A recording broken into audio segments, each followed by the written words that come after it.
Hi everyone, in this video, I'll show you how to use coupon bundles on Temu to save money while shopping. This method helps you get more discounts when you buy multiple items together. First, make sure you have the Temu app installed on your phone.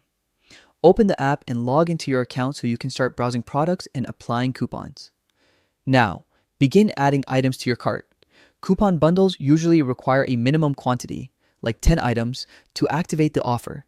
So keep adding the products you want until you reach that minimum number.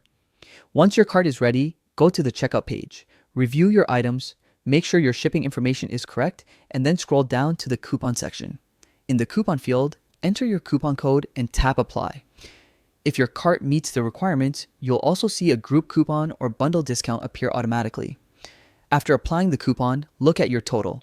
The discount will be reflected right away, showing how much you've saved. And that's it.